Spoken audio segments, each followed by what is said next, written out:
It's that time again, where a lovely little game comes along and lots of people message me saying, how do I get my controller to not feel terrible in it? And in this case, we're talking Arc Raiders. Now granted, Arc has been out for a little while now, but I've had so many messages about how to get the best out of aiming in Arc Raiders, what you could do to get the most out of it, and just generally speaking, the settings that are going to give you success, or at least give you parity against people who are using powerful keyboard and mice setups. Now, Arc Raiders has some fairly decent nuances to it that make it a little bit more complicated, both in terms of being a third-person shooter, and also completely lacking the ability to rebind any buttons in the game itself. But without further ado, I figured I'd show you guys how to get the best out of Arc Raiders on all platforms, whether you're playing controller on PC, PlayStation, or Xbox, and what you could do to make the most out of Arc Raiders. Now, before we dive into the actual settings themselves, I do want to take a quick note on Arc Raiders' overall aim assist system. Now, the aim assist in Arc Raiders, if I'm being entirely honest across all platforms, is incredibly strong. And you'll notice what I'm talking about in this demonstration here. Now, Arc Raiders does not have rotational aim assist, and what I mean by that is that if you are moving your crosshair away from the target, there is not going to be a slowdown situation where you happen to just be instantly locked onto your opponent permanently. And as you can see here, if I'm panning left to right over a target moving right to left, we're not getting that sticky rotational aim assist that you would get in something like Call of Duty. But what it does have is a directional aim assist system, which means that if I am moving in the same direction as my target, the aim assist is keeping me fairly center of mass. And in fact, I've noticed that different items like drones actually have different hitboxes in terms of how it ends up targeting that opponent. For example, as you can see, as I scan over this drone, it takes it away from the central mass and actually puts it on a pain point like one of the propellers and sticks to it.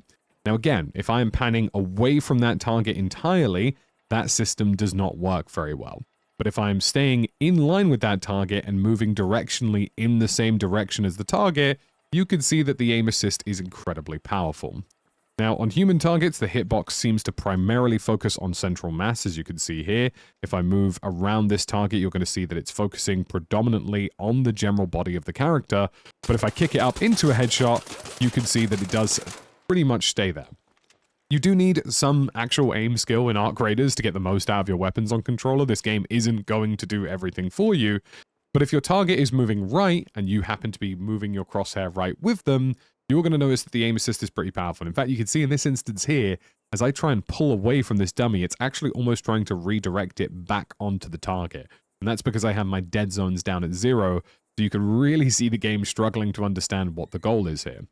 Generally speaking, if you aim central mass on an opponent or if you aim at a certain body part and you manage to maintain tracking in the same direction as that target, you are going to get very powerful aim assist. And in fact, I'll be honest with you, given all of the discussions around aim assist lately, I'm surprised this has not been more of a conversation. Arc Raiders has incredibly powerful aim assist to a point where, as a controller player across other platforms and games, I would consider it to be generally quite overpowered, and something that probably does need to be considered for a cross-play environment. It's fine against the drones. I understand it being sticky and attactive to all the drones, but when it comes to the actual players themselves, you still get really aggressive aim assist that makes not only recoil compensation basically minimal to non-existent, but actually tracking targets means that there are instances where at certain ranges, it just stays fairly locked. And you can see that from what I'm demonstrating here.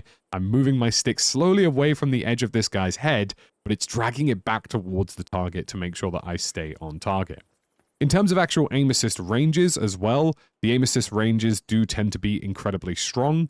I would say even at this 40-meter mark, as you can see here, we're probably more about 50 meters. The game is still putting in a lot of legwork in terms of slowdown and in terms of making sure that I'm hitting this target as a drone. Again, a little bit more unscrupulous when it's an actual person, and a little bit more tricky when it's a real player, but you can see even over fairly extreme ranges. In fact, I'm going to try and get as far away from this as humanly possible and aim at that dummy. You can see that it's still real. I mean, honestly, I'm not moving my right stick at all at the moment. This is just pure left stick, and it is keeping it as central as humanly possible. So you can see just how easy it is to potentially exploit that and get the most out of this game. And again, I am not presenting this as a video where I'm saying aim assist is broken or it's busted. I'm going to be honest, it's incredibly strong and probably needs to change. But if you're somebody who is playing on controller, just know that the aim assist is doing most of the work for you. So if I'm being entirely honest, you need a little bit of recoil compensation, and that's about it. Other than that, everything is going to be perfectly fine. Now, in terms of getting into the actual settings themselves, we have a couple of issues in terms of Arc Raiders and in terms of how it operates. And the biggest problem we have is, unfortunately, with Arc Raiders, there is no way to rebind your controls customly in this game. At this moment in time, you are just stuck with whatever they happen to have. But I'm going to show you a quick way to get around that on PlayStation and on Xbox. And of course, if you're playing on PC, there are hundreds of different softwares that you could use to remap your controls, including official PlayStation accessories apps and also the Xbox accessories apps on your PC in order to achieve that. But let's talk about the actual settings themselves. Now, the first thing you're going to want to change is you're going to want to go on in here and change this to prioritize interact with aim assist on. And then you want to head down to horizontal sensitivity and set this to 140. Now, 56% of 140 is 80, give or take. So you're going to set vertical sensitivity to 80. And what I mean by 50% of this, or 56% should I say, is that a 16:9 display, which is 16 wide and 9 vertical, which is pretty much most modern televisions and every single monitor, the aim ratio for that is 56%, because 9 out of 16 is 56. So for that reason, and for that mathematical reason, you are going to put this down to 80. We're then going to do the zoom sensitivity multiplier at 20 and the scope zoom sensitivity multiplier at 20 as well. And the look response curve is going to be dropped down to exponential. You're then going to go to your inner dead zone and your movement inner dead zone and try and put these as low as humanly possible. Now, the reason for this is because, generally speaking, if you're using a newer controller like a Hall Effect controller or a TMR stick controller, getting stick drift is fairly minimal these days. But if you are using an older controller, or perhaps your controller just does have drift, keep this as low as humanly possible. Try and keep it, I would say, under 15.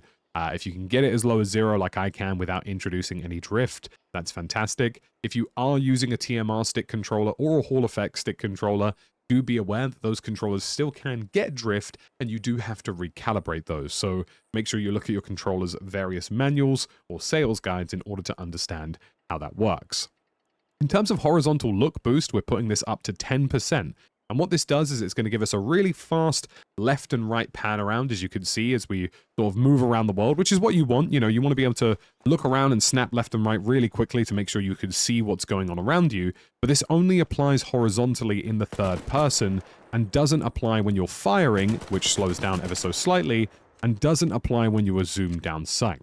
Now, the big issue with the settings that I found in Arc Raiders is that there's a lot of reliance on what's called look boost and zoom look boost, and you don't want absolutely any of this in your game.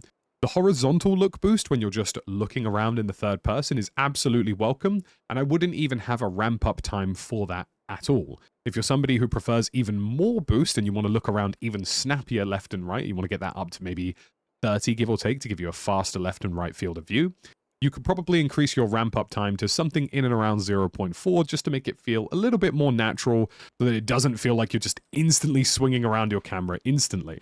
But for the most part, you only want that to be the only look boost that you are adding to your game, and that is your left and right look boost, not your up and down, not anything else. Otherwise, you're basically completely collapsing any semblance of muscle memory, and I would not recommend it at all. So you can drop this down as low as 10 and just have this completely off so there's no ramp up time at all.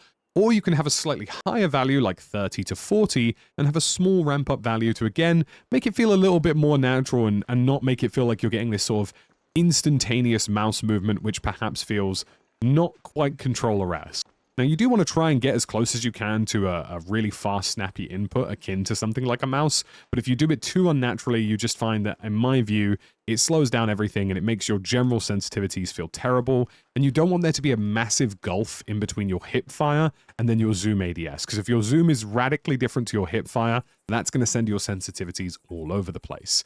So again, in my personal preference and from what I've done in my testing, I drop this down to about 10, and I put the ramp-up time as low as 0. You can put it at 0.2 if you feel that's a little bit more comfortable. And in terms of the other zoom look boosts, completely get rid of them.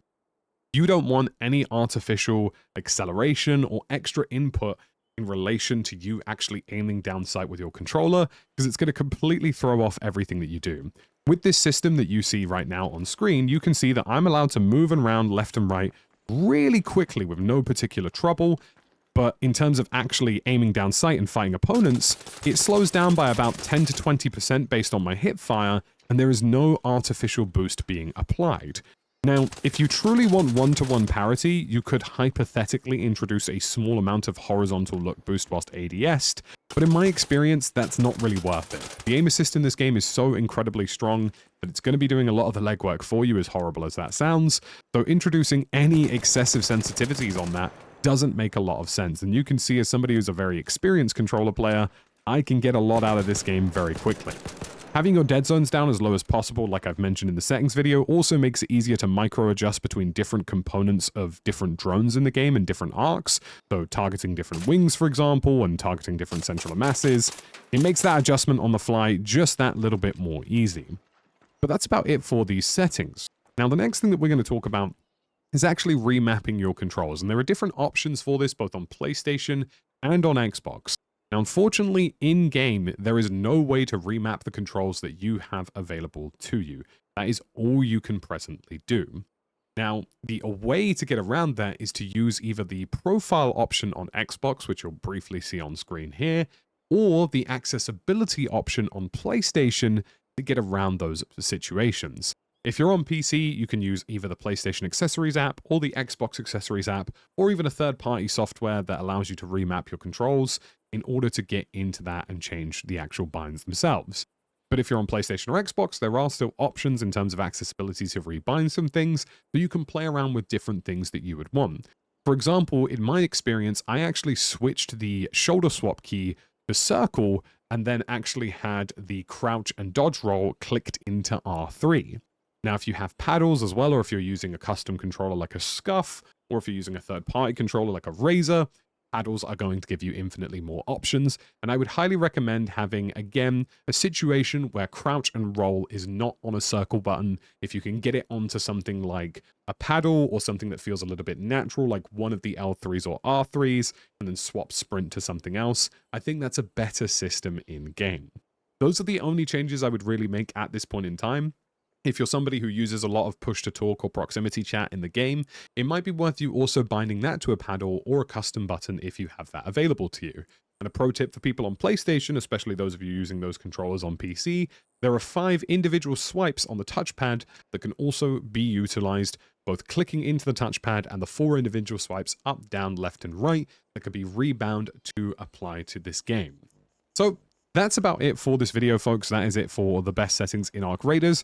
Now, I'm going to end this video with a slightly wider conversation. Whilst Arc Raiders is by no means a super competitive experience, and whilst it isn't something that I would consider to be the most hyper sweaty game in the world, PvP is of course an element of this game.